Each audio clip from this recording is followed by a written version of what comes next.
First of all, thank you so much for giving me the floor to talk a little bit about how to nail your first conference talk. I joined the PhD live conference last year, and I thought it was a lot of fun. I think it's very useful to new, but also continuing PhD students. So it's a pleasure to be here today again. I had a great introduction, thanks for that. But again, I'm a third year PhD student now, so going into my final year, which feels quite crazy. And I mostly research small vessel disease, but today I'm going to talk about how to do your first conference talk well.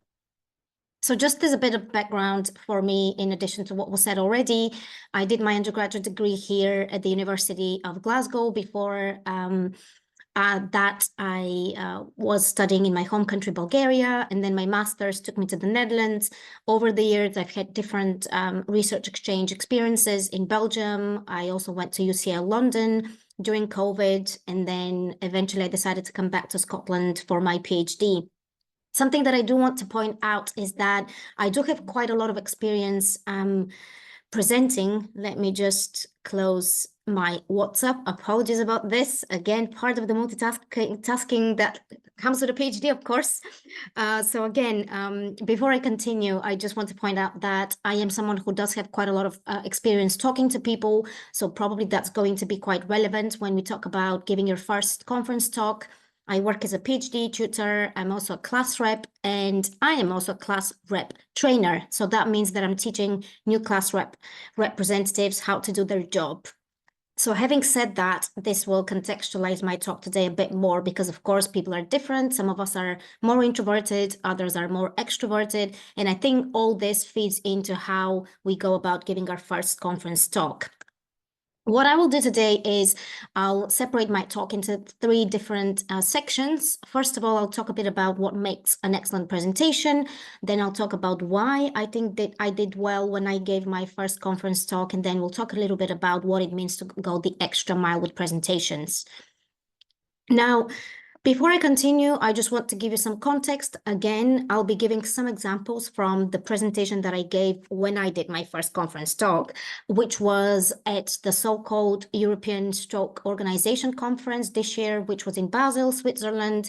So I was fortunate enough to get a main talk in the main small vessel disease session. So that meant that I had to speak in front of hundreds and hundreds of people. It was one of the main sessions, and it was a fairly short talk. So about 8 minutes and then 2 minutes for questions and answers. So just so you know, I'm going to be giving examples from this talk. If you're curious to see my slides, the full version, you can always email me after this presentation. Okay. So when we talk about the components of an excellent presentation, I would say that we mostly talk about content and delivery.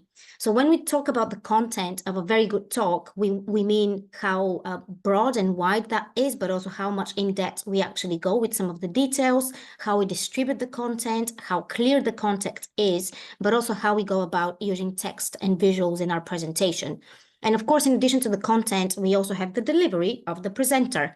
So what I'll talk today about will be having a hook in your presentation, having a coherent story that's narrated well, but also creating moments, which I think is one of the key parts of doing a presentation well. And we're going to start with content first. Just as a disclaimer, I'm not going to be going over very basic aspects of how to do a presentation because I'm aware of the fact that most of us have given multiple presentations. We probably did undergraduate and master's degrees. So I'm really going to try and cover some of the aspects that perhaps you haven't yet taught about as part of your PhD journey, especially if you're only beginning now. So the first thing you really want to do when it comes to the breadth and depth of your presentation is to cover the crucial aspects of the project you are presenting. So of course, that means that you need to have a few slides for your introduction, then you need to explain the method, cover the results and the discussion. But we really want to make sure that we have distributed that in a way that makes sense. And when we talk about the content making sense, we also mean that we want to make it relevant to the audience that we're speaking to. So for instance, if that's a more clinical type of conference, of course, you want to be speaking the language of clinicians. But if that's a more technical conference, you, of course, want to add perhaps more technical details. What I think is very, very important is that you strike a balance between the methodological details and also ease of comprehension. When we give big talks at conferences, we have to be aware of the fact that not everyone will be an expert on your method. So that means that we really want to leave out the details that are not going to be comprehensible by the wider audience that we're speaking to. People talk a lot about distributing content evenly, but I would argue that distributing it strategically and wisely actually makes more sense. So for instance, if your results were very novel or very intriguing, if the implications of your work is really what you want to talk about, I personally think that it's quite fine to spend slightly more time talking about this. A lot of people would say spend just a minute on each slide, but I personally don't think that that always makes a lot of sense. Moving on to talk a little bit about clarity. What makes a presentation clear? So the first thing you really want to make sure you do is emphasize the importance of your research question, as well as the aim and rationale. Why did you do the project that you did, and why does that matter? You really want to answer these two questions, and this is going to make your presentation clear from the get-go. When you talk about the results, make sure that their meaning is clear. So there's probably nothing worse than presenting beta values and odds ratios, but not really knowing how to interpret them. So before you go into that first conference talk, make sure that you actually understand the results that you produced, but also make sure that you discuss the implications of your findings well enough as well. To have a clear story, we also want to have an opening as well as a closing. That makes everything logical, coherent, and of course, clearer. The next point that I want to focus on is the use of text and visuals. I would say essentially always avoid having sentences. We only want to use concise bullet points in a good presentation. If you can replace text with images, I would encourage you to do that. I personally am a huge fan of replacing text that has to do with the aims, rationale, and take-home messages of my project with images, because that leaves a much stronger message. Put some effort into creating nice figures, also nice clear tables, and I would say avoid unsupported narration. What do I mean by that? What I mean here is that you really want to avoid having a slide where you're just explaining your results, but there's nothing for people to look at. So when you talk about results in particular, always make sure that you're referring to a nice looking table or a figure. And now I'm going to give some examples from my own presentation that I gave at this conference, ESOC in Basel. So for instance, when I was introducing the topic of small vessel disease, I had these nice animations that I had added to talk about dementia, stroke, mood disorders, gait impairment. And of course, these were animated. So that just made the introduction of my project a lot more visual. My project rationale was also visual. I personally am a huge fan of using these nice animated brains. So for instance, when I'm talking about a research question, I would always add a puzzle-looking brain and then one with a light bulb when I talk about what we did and what was novel. So again, I try to keep everything quite nice, colorful, and visual. When I talked about my method, which of course you don't need to worry about, but that was something that we call phenome-wide association study, I also used this graph that I made myself. So again, the idea here was just to make the message a lot more visual. So when I talked about the imaging data that I used, because I am someone who uses brain images, again, I used animations to walk people through the process that I actually used in my method. And I did the same when I talked about the phenotype data that I used for my project. Again, you don't need to worry about the details. The idea here is that I try to keep everything visual. We talk about phenotypes, we talk about the body. So I had added separate little sections to talk about the different phenotypes that I added. So it was all quite nice, animated, and visual.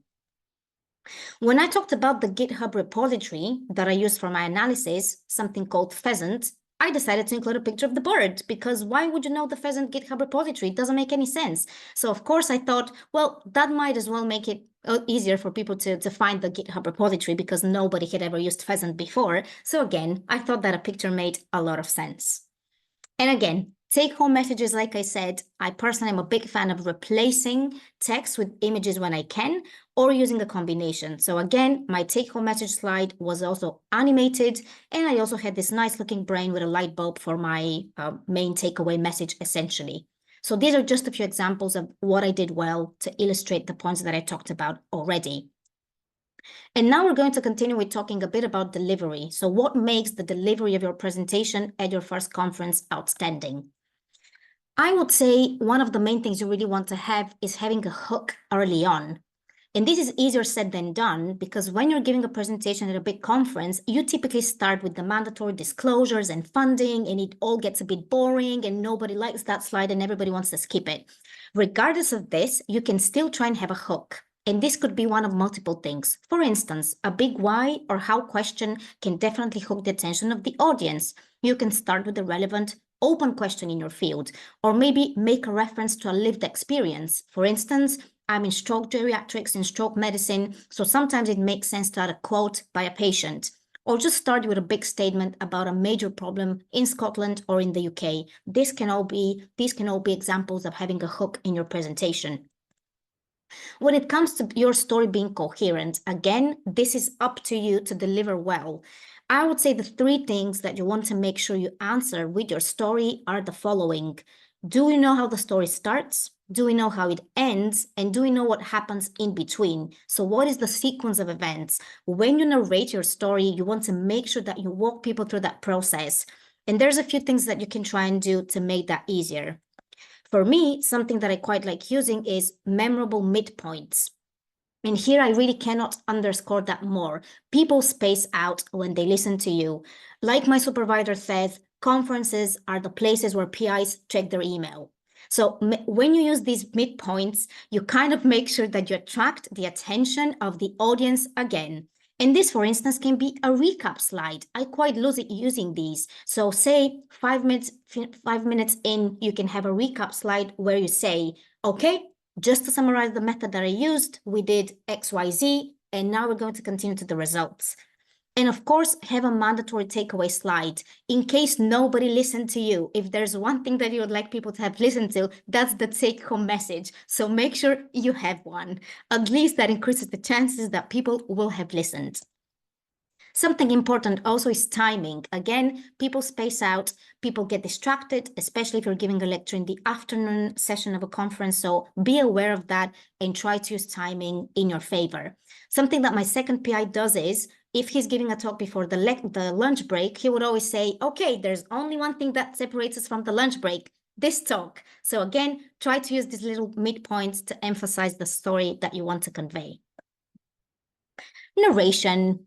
Well, when we talk about narration, there's a few very obvious things. I'm pretty sure that we're all familiar with everything that's on the slide here, such as having an appropriate pace, appropriate pauses, not having to rush too much or have to slow down, appropriate body language, appropriate interaction, yada, yada. Well, if we have to summarize this here, that's just practice, practice, practice. For you to have an appropriate pace, to make the appropriate pauses, you have to have rehearsed your presentation multiple times. So to master this, there's only one answer to that question, which is try and get enough practice. This is what increases the chances that you're going to do well in your presentation.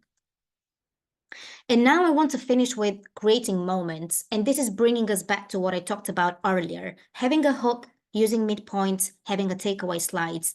I personally like to think of these things as separate moments in a presentation. When you add a midpoint, when you tell people this is what we've done so far, this is where we're going, or this is what we're planning going forward, you're almost creating moments in this talk, and this is going to make your delivery much stronger and easier to follow as well.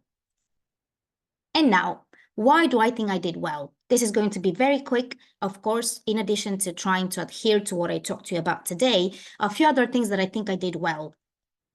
When I started, I was very honest about the fact that this was my first conference talk. So what I said was something like, okay, so my presentation today is going to be on small vessel disease, blah, blah, blah.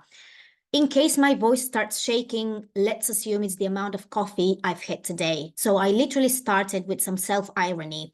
And I can tell you that the audience was on my side after I did that. I know this is perhaps a bit bold for a big conference talk, but I personally thought it was a bit charming to actually say that this was my first talk, and I think people actually liked it as well. Something else that I did was I tried to translate the project aim of my project with a very simple research question that was relatable. In my case, that was the question, how does a person living with small vessel disease in the brain look like?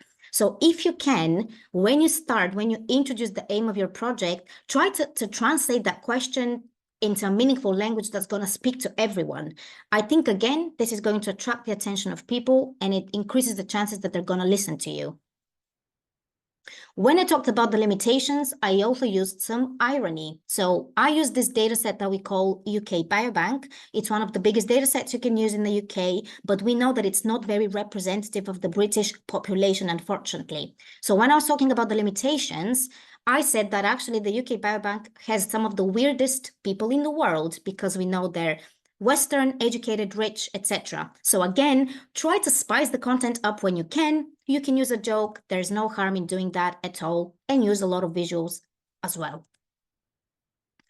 The main thing, though, and the main secret was that I was incredibly well practiced. I must have practiced my talk maybe 40 or 50 times. And I was quite lucky because I had given that talk at another meeting in York, in Cardiff, and I even won a poster award based on the same project. So I know that I got lots of practice of this talk. Maybe not all of you will be in that position, but again, if you can present that to your partner, friends, even PI, definitely try and do that. Everybody will have some useful feedback to give you, and this guarantees that your content will be better after you actually present it to someone that's not just you or your supervisor. And I just want to finish off on this. When we talk about going the extra mile, I would actually like to argue that going the extra mile is a little bit overrated. What you want to do for your first main conference talk is get the basics right. This is where you want to start. Is my project good and am I presenting it well? Really start with the basic things. Do I have an introduction? Am I explaining the method? Do I know my results? Do I know what they mean? So start with the basics. Give yourself enough time. You're not going to be able to do a presentation in a day. Maybe it's going to take a couple of days. So give yourself enough time. And this is going to then help you add those extras when you have time. Adding a joke, adding a personal moment, adding a hook. But if you don't have the basics right, chances are you're going to mess up if you try adding extras when the basic story is not there. And also, try and enjoy yourself in the process. I always try to think of conferences as little adventures. It's almost like an out-of-body experience. I'm going to be there talking to all these people. So I try to gamify it. And that actually really, really helps me enjoy the experience much more. What's the worst that can happen? I pass out on stage. Someone is going to come help me out. No biggie. So try and enjoy yourself in the process as well. That was me. Thank you so much. If you want to get in touch to see the slides of this presentation or the slides of the ESOP talk that I gave, do reach out. I'd be more than happy to share them. Thank you.